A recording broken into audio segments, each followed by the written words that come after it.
Dios le bendiga, Dios le guarde, la sangre del pacto le cubra. Bendito sea el Señor. La pastora Kenia Fernández, Dios le bendiga. Aquí estamos, amados, desde los estudios del evangelista Wander para las naciones y la princesa Jessica, pastora Kenia Fernández.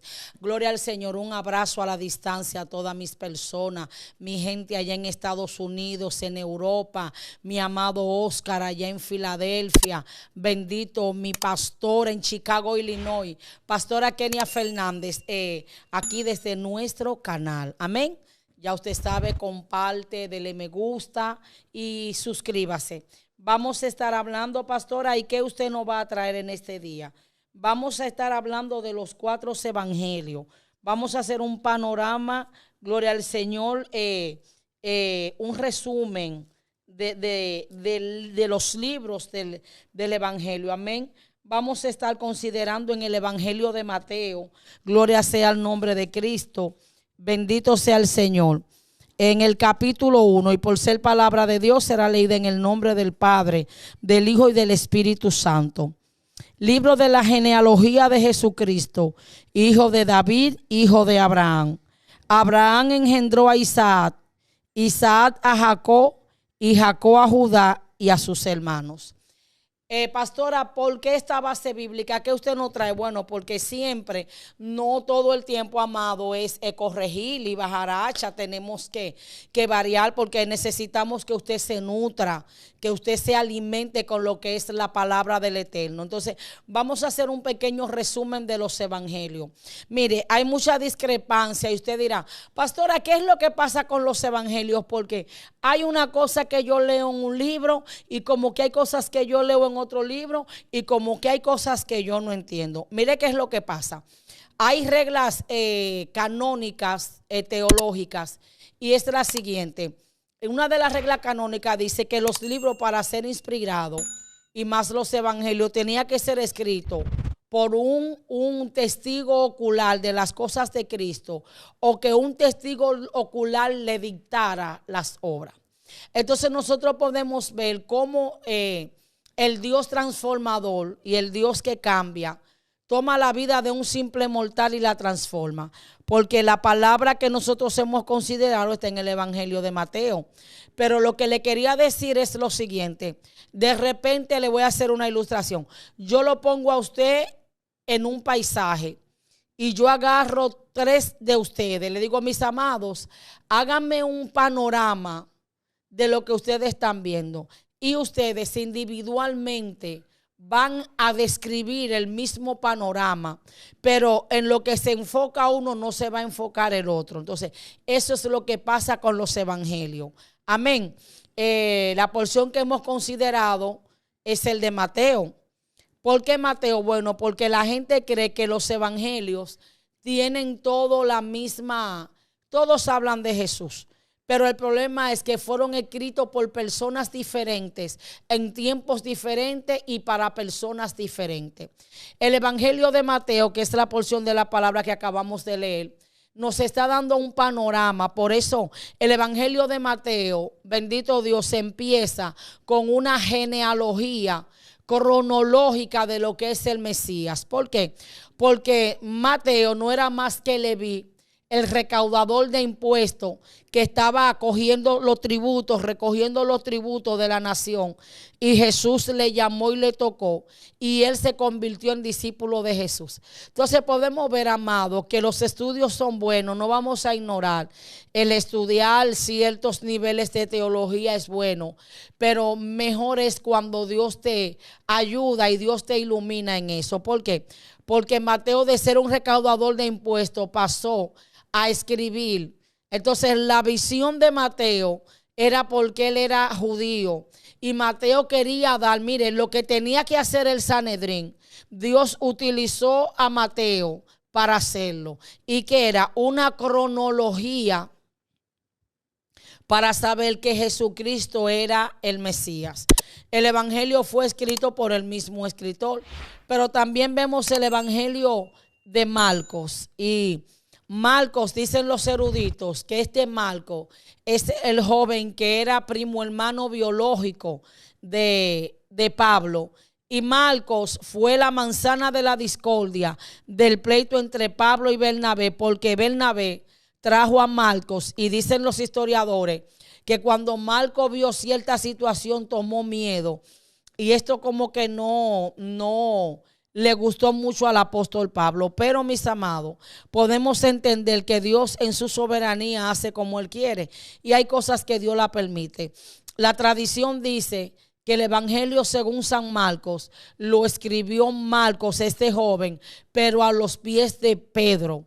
Dice la tradición que Pedro fue que le narró la historia, gloria sea el nombre del Señor, de Cristo a Marcos. Por eso el evangelio de Marcos es un evangelio que parece juvenil en sus escritos. ¿Por qué? Porque habla de la parte apasionada del ministerio. Vemos a Cristo sanando milagros, vemos a Cristo en otra dimensión. O sea, como que cada persona le plasmó, desde la perspectiva que le dijeron, le plasmó eso personal. Gloria sea el nombre de Cristo. Y también, amado, podemos notar lo que es el evangelio de Lucas. Lucas ya es un escrito con una metodología y con una secuencia cronológica de los acontecimientos. Bendito sea el nombre de Cristo. ¿Por qué? Porque Lucas era médico. Lucas era médico de profesión y Lucas era griego. Y un dato que voy a compartir con ustedes, que es un dato curioso, es sencillo pero le va a nutrir, usted lo va a aprender. Lucas es el único escritor gentil, el único personaje que escribió algo de la Biblia. Bendito sea el nombre de Cristo, que no era, gloria al Señor, israelita, fue Lucas. El evangelio de Lucas, igual que el libro de los Hechos, fue escrito por el mismo Lucas. Y algunos eruditos dicen, no sé, porque no es escudriñado para saber quién era Teófilo, pero parece que Teófilo era alguien de eminencia, porque Lucas dice, oh excelentísimo Teófilo.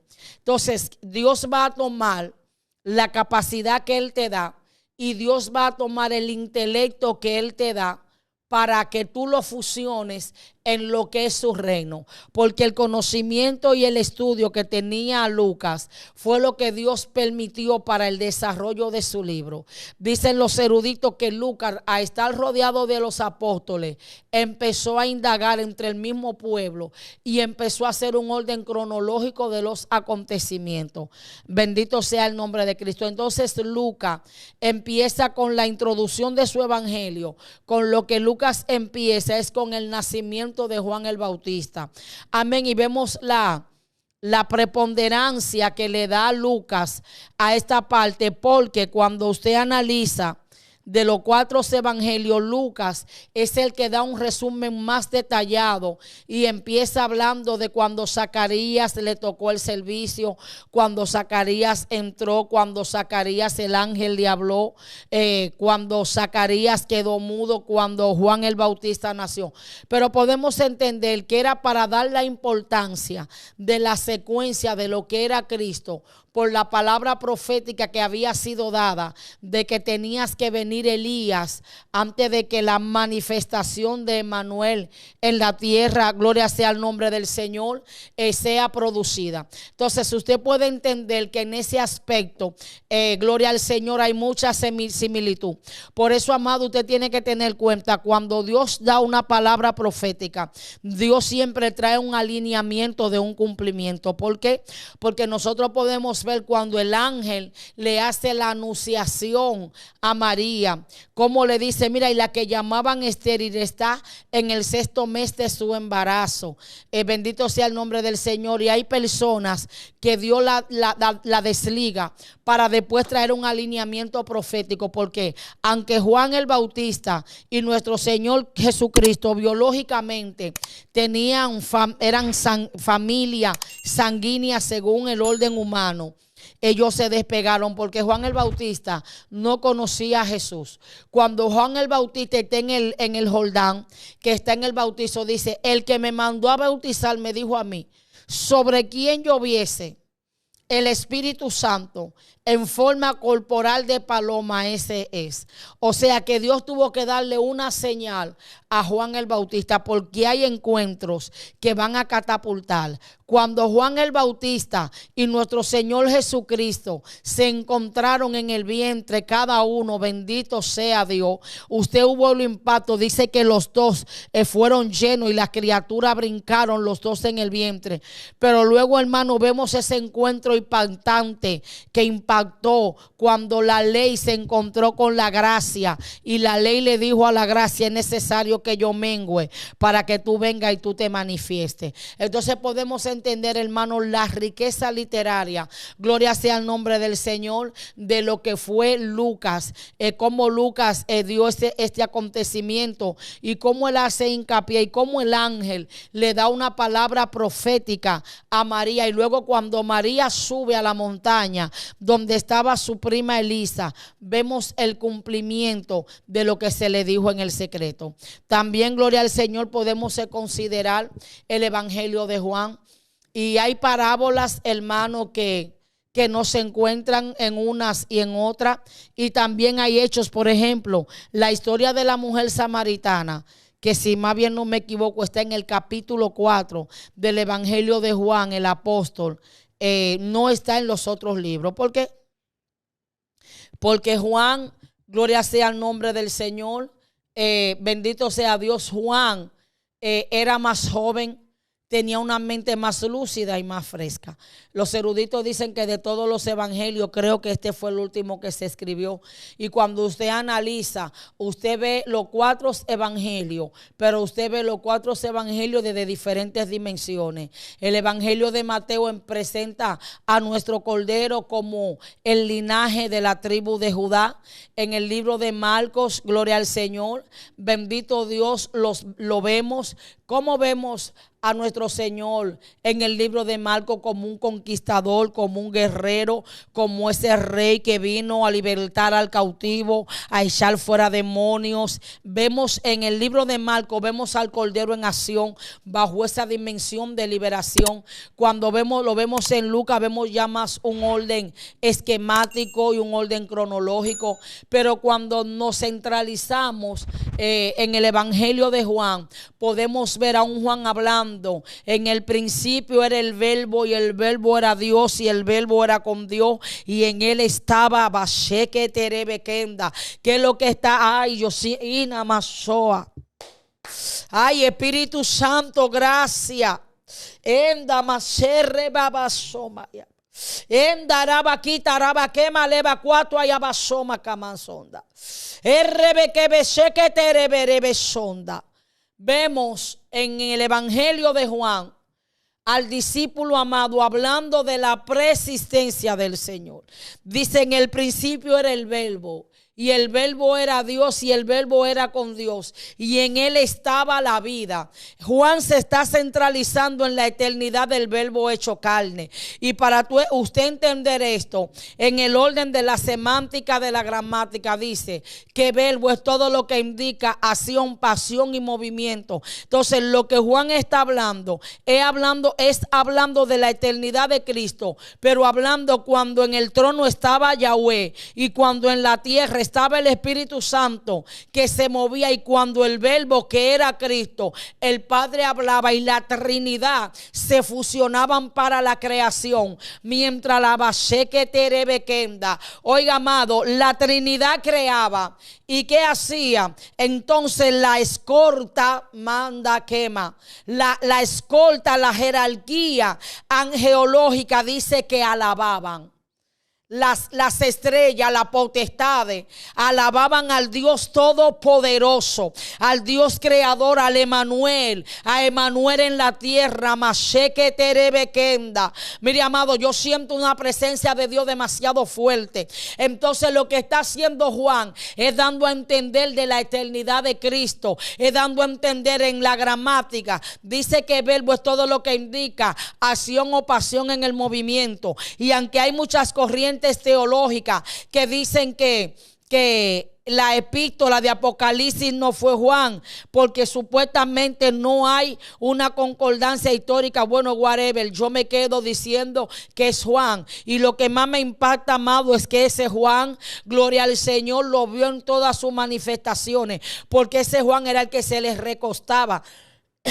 Perdón, se les recostaba del pecho, pero ese mismo Juan lo vio camino al Gólgota, pero ese mismo Juan fue el fiel. ¿Sabe por qué? Porque hay un Juan que va a estar al lado tuyo. Hay un Juan que no se va a apartar de ti en medio de tu situación. Hay un Juan que va a creer en ti. Y aunque todos se escandalicen, tú vas a tener tu Juan. Y ese Juan no le dio la espalda al Cordero. Ese Juan estuvo ahí. Lo que más me impacta es la descripción que da en el libro de Apocalipsis. Cómo entra dando la descripción, bendito sea el nombre de Cristo, de la palabra del Señor. Cuando habla, gloria al Señor, que dice que su pelo era blanco como la lana, que sus ojos eran como llama de fuego y que su piel eran como el bronce bruñido, dando a entender, amado, la soberanía y cómo Dios se humilló hasta lo sumo. Entonces luego cómo Juan lo ve en todo su esplendor y en toda su gloria. Bendito sea el nombre de Cristo. Entonces, mis amados, ¿qué le quiero decir? Que este fue un pequeño estudio, un panorama. Después nos vamos a adentrar de lo que son los 4 evangelios. ¿Por qué? Y la recomendación que le doy, estos evangelios son los libros que todo creyente necesita estudiar para ver el modum operandum y el estilo de vida de nuestro Señor Jesucristo. El evangelio los evangelios están llenos de muchas parábolas, porque era un lenguaje literario y un lenguaje que nuestro Señor Jesucristo utilizaba para hablarle a los discípulos, también para ilustrar a las personas, conforme al ambiente donde la persona se desarrollaba. Esa misma actitud el Señor la tomaba, gloria al Señor. Por eso habla del sembrador. Está la parábola de la oveja perdida, de las minas, para hacer una alegoría y una ilustración, porque había una profecía dada para que viendo no vean y oyendo no oigan, entonces Dios le perdone y lo sane de sus pecados. La sangre del pacto me lo cubra, la sangre de Cristo me lo guarde. Bendito sea el nombre de Cristo. Y este fue el pequeño estudio, porque no solamente, amado, vamos a corregir, también, hermano, vamos a educar para que usted adquiera conocimientos y usted adquiera un nivel teológico y usted se vaya nutriendo. Cada uno de los evangelios fue escrito por un escritor diferente, con una perspectiva diferente y con una necesidad diferente, pero todo con el mismo común denominador: presentar a Cristo como Jesús HaMashiach, como el Rey del universo, como el Redentor de nuestras almas, como el pan que del cielo descendió. Toda la gloria y toda la honra y toda la reverencia sean dadas a nuestro Padre Celestial, al Dios Padre, Hijo y Espíritu Santo. Amén, amén. Dios le bendiga. Shalom. Dios le guarde.